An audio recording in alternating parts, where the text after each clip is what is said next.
Donc, je vais maintenant demander à Madame Caroline West de l'Université Grenoble-Alpes de prendre la succession et de nous parler pour une politique linguistique universitaire équitable et intégrée. Alors, en espérant que ma clé marche, non, c'est tout dans l'autre sens.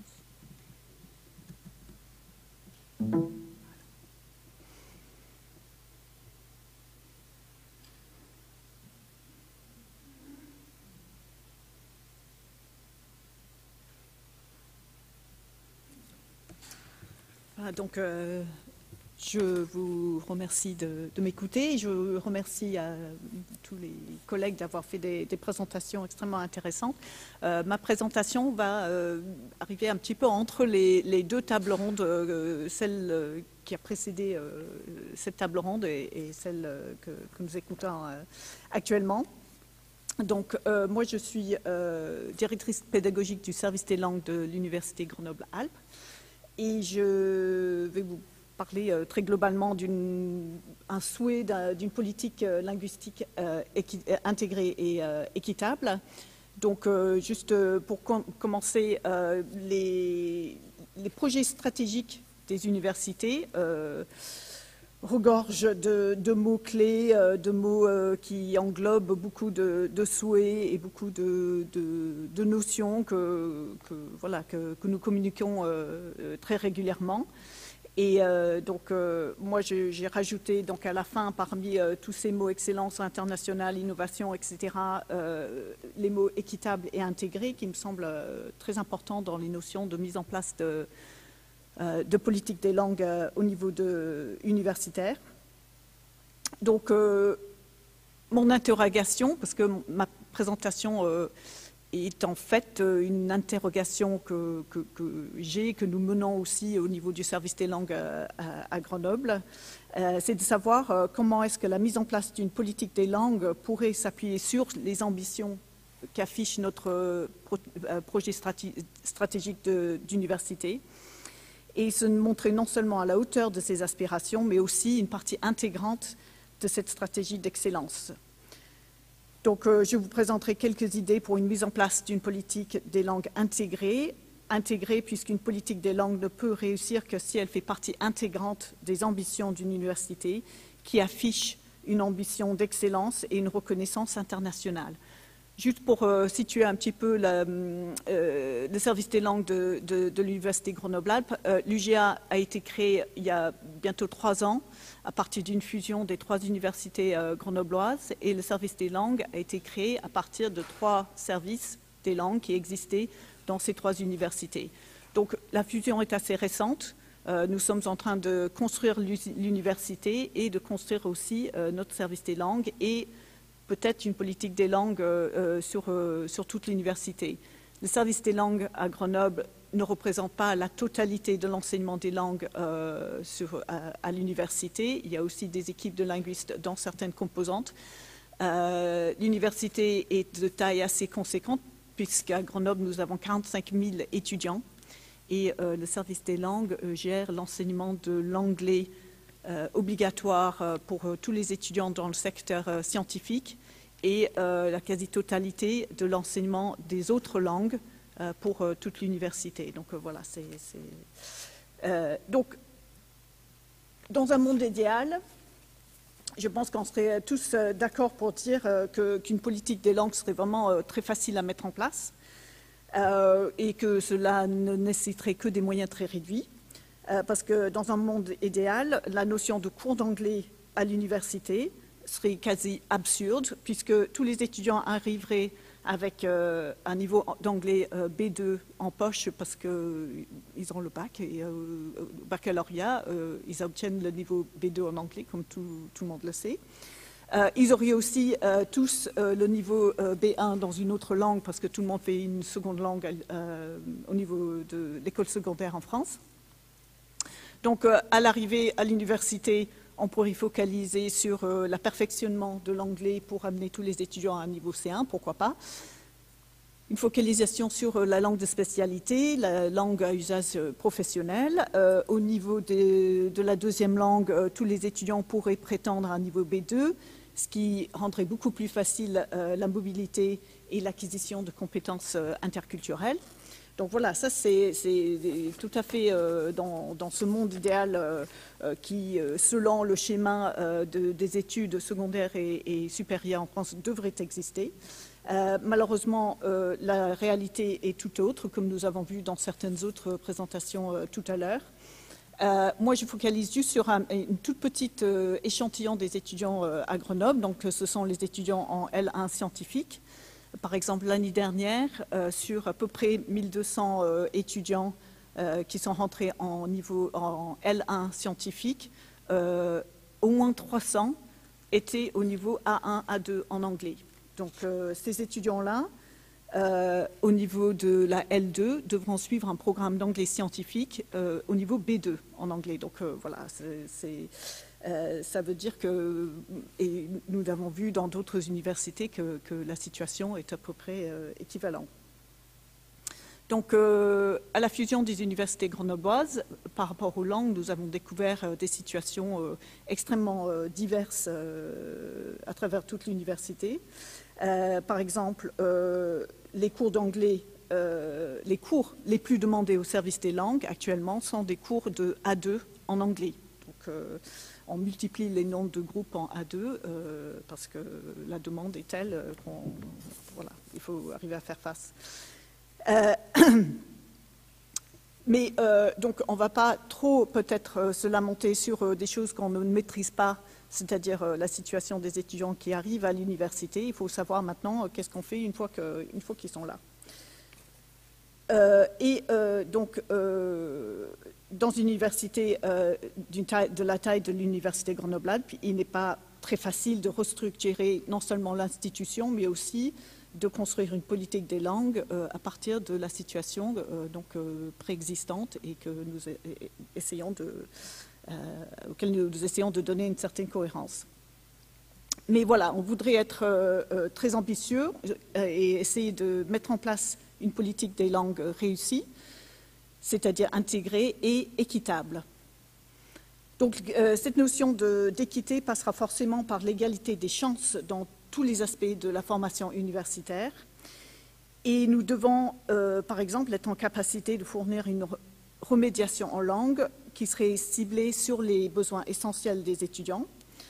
Par exemple, au service des langues, pour atteindre cet objectif sans déployer trop de moyens supplémentaires, le service des langues développe actuellement un parcours hybride de remédiation en anglais scientifique à destination des étudiants de L1.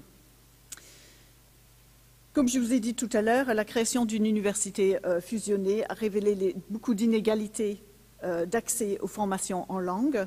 Par exemple, des parcours de licence sans cours d'anglais en L1, des parcours dans lesquels l'enseignement de l'anglais en licence se fait par amphi de 300 étudiants, des parcours avec une LV2 obligatoire, des parcours où les étudiants ont 2 semestres d'option en langue, d'autres où ils ont 1 semestre sur 2 ans.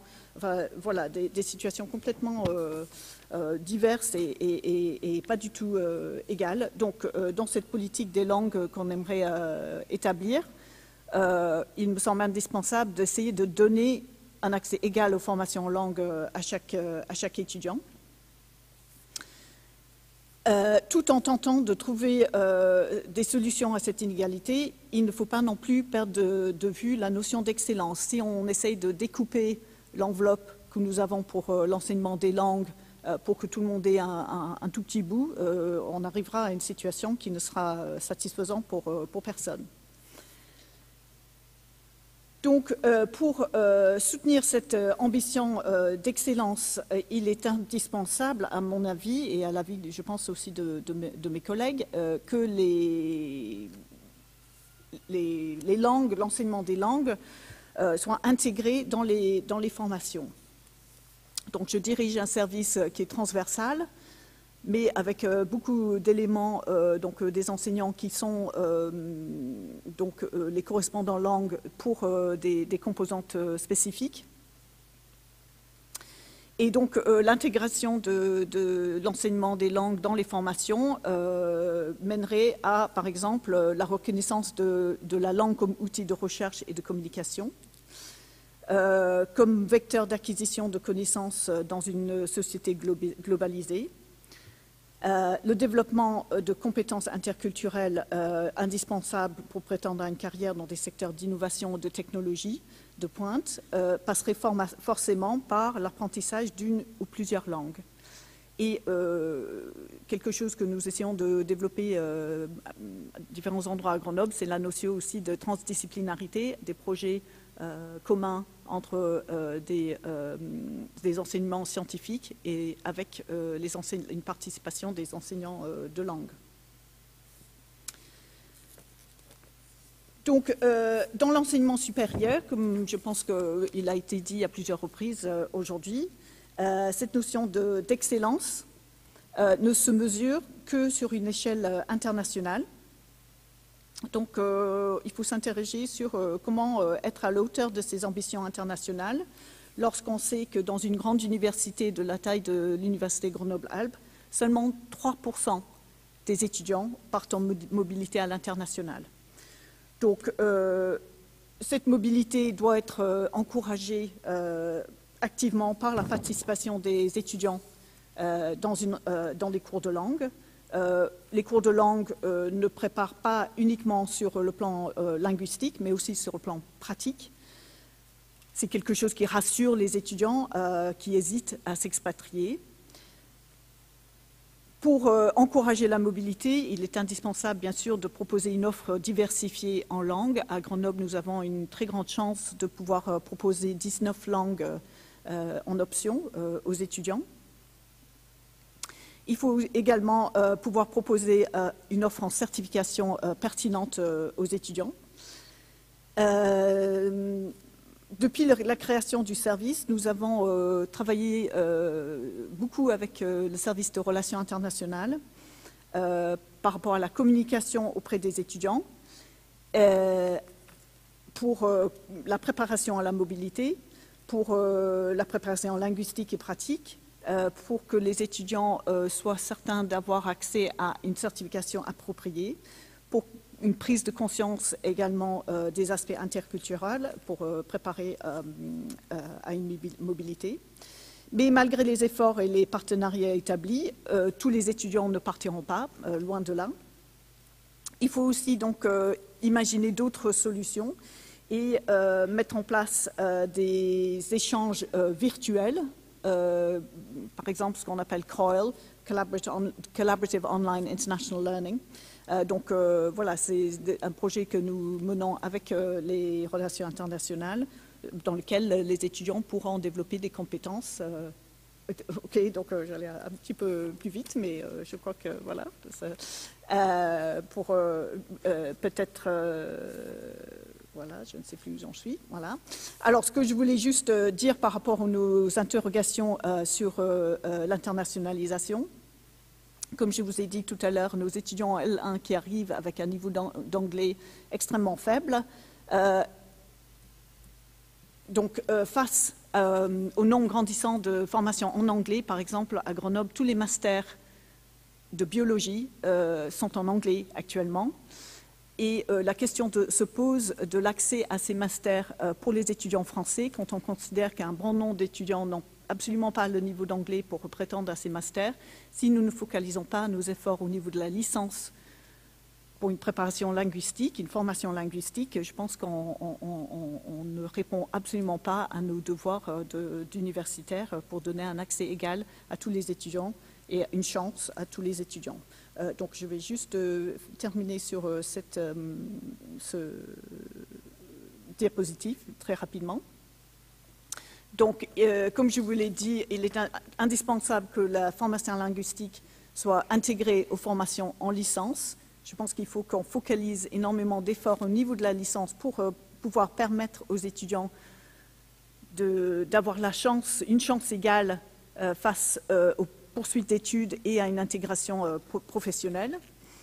Il faut aussi que la transversalité soit valorisée comme moteur d'acquisition de la langue de spécialité. Et inversement, face au nombre de maîtrises, de masters en anglais, il faut aussi assurer la mise en place d'une formation adéquate en français langue étrangère pour les étudiants arrivants, pour s'assurer qu'eux aussi puissent s'intégrer à la vie universitaire française et qu'un certain nombre d'échanges. Donc il y a pas mal de choses dont je ne vous ai pas parlé, des échanges que nous essayons de mettre en place au niveau de Grenoble. Mais voilà, ce dont sur lequel je voulais insister, c'était cette notion d'équité, pour que tout le monde ait la même chance au niveau de la formation linguistique et la même chance au niveau universitaire pour la poursuite d'études qui dépendent énormément aussi de la formation en langue. Voilà, merci. Merci.